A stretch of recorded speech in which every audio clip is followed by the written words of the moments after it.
actually Krishna, who all along has been his friend. That Krishna is the one who actually has all the answers, who can guide him, and he is inquiring from Krishna. So, in the 7th verse, it begins. Karpanya dosa pahata svabhava pichami tam dharma samudasita yat sriyansya nisitarme nisitam bruvitarme sishyasteham sarivantam. Now I am confused about my duty and have lost all composure because of miserly weakness. In this condition I am asking you to tell me for certain what is best for me.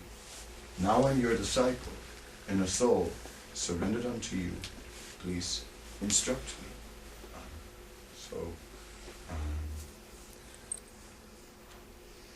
Here he's asking Krishna. He has already explained to Krishna. Govindana yuyutsavaha. He's already said, I will not fight. He's already shown that he is overwhelmed, that in between the two armies, Seniyoru Vayor Madhye, that he was visidantam, that he was lamenting while Krishna was prahasyam, or smiling. He's already shown all that. So now he will, now he's approaching Krishna. He says, I can find no means to drive away this grief, which is drying up my senses. I will not be able to dispel it, even if I win a prosperous, unrivaled kingdom on earth with sovereignty, like the demigods in heaven. I'm talking about fighting with his families, and what if he wins? Imagine the situation. You're standing there, and you're supposed to fight. How can you fight?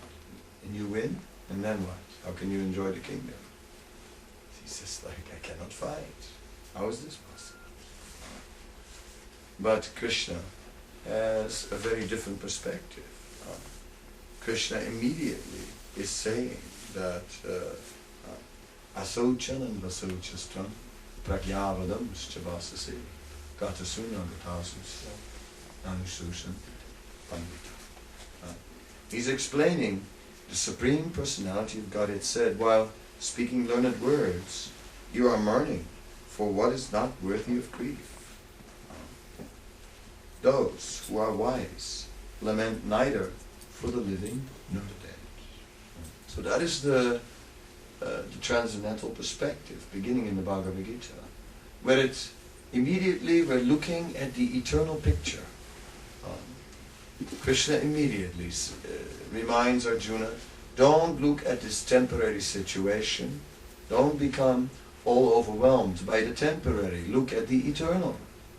And as soon as you do that, then the temporary, it is meaningless. And the whole 2nd chapter is continuing to explain, because the soul, najayate mriyate vakadachin, the soul never takes birth, the soul never dies. So what is all the concern about the temporary? That is Krishna's point. So this is not some sort of some kind words to comfort us and to make the suffering a little lighter in this world. Not some words that are reserved for difficult moments, when you want to say something that makes everyone feel a little better, and then you remind everyone of the eternal perspective, but meanwhile we are struggling here in the temporary realm. No. This is the truth, and nothing but the truth. This is the reality, the eternity. And the temporary is not the reality. Although we cannot experience it like that, we are in the middle of this, and experiencing it right now, and it's very real, and we're dealing with it, and it is a problem. But it's temporary. And how many times has Srila Prabhupada spoken about a dream, and how real the dream is, until you wake up. And then you have that stage where you have had the heavy dream, and you're awake, but you're still half in the dream. You're still acting. You were maybe chased in the dream and running, and you still run. You still want to run. it was only a dream. Yeah, but I gotta run. No, the dream is over. It's finished. Now we know that we are eternal. But we are exactly in that in-between stage. That stage where we are, yes, we are sort of woken up. Wake up. The soul never takes birth. Wake up. The soul never dies. Wake up. The soul cannot be destroyed, not cut to pieces, nor burned, nor dried in the wind, nor drowned in water. The soul is indestructible. Yes, I understand. Yes, we are not this body. Yes. No, I know it. How many times are you going to tell me? Yes. But at the same time, we are still acting for the body.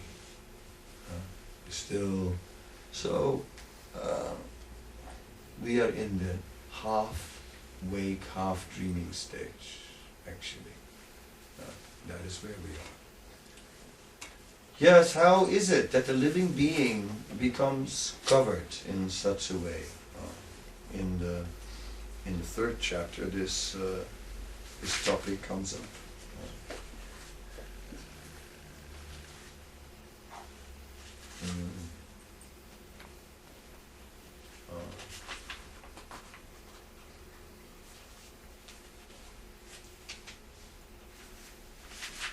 Krishna continues to speak and is saying that one must do, therefore, his prescribed duty, not attached to sense enjoyment.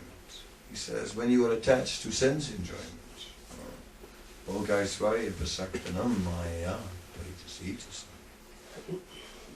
then, in the minds of those who are too attached to sense enjoyment and material opulences, and who are bewildered by such things, the resolute determination for devotional service to the Supreme Lord does not take place. That is a fact. If we are too attached to sense enjoyment, then how can we be fixed?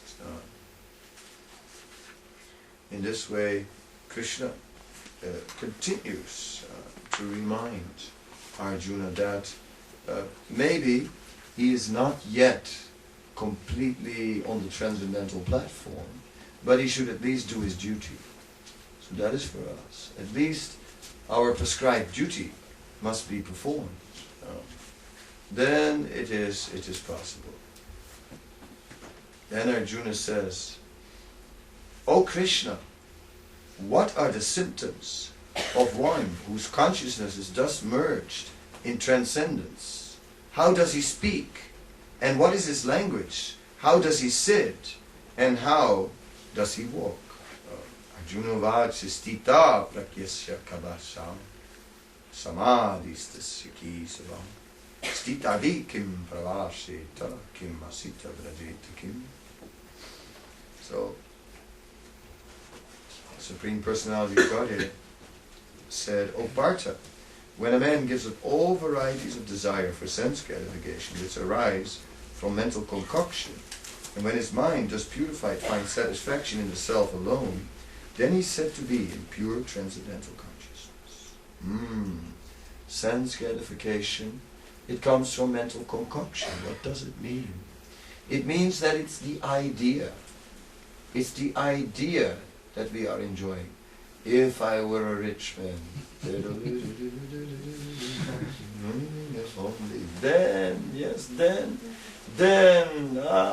I'll be happy, then I'll enjoy. No, you will not. It's the dream. It's the dream that you are enjoying. Oh, if only I would be married. Oh. And then once you're married, if only I would not be married.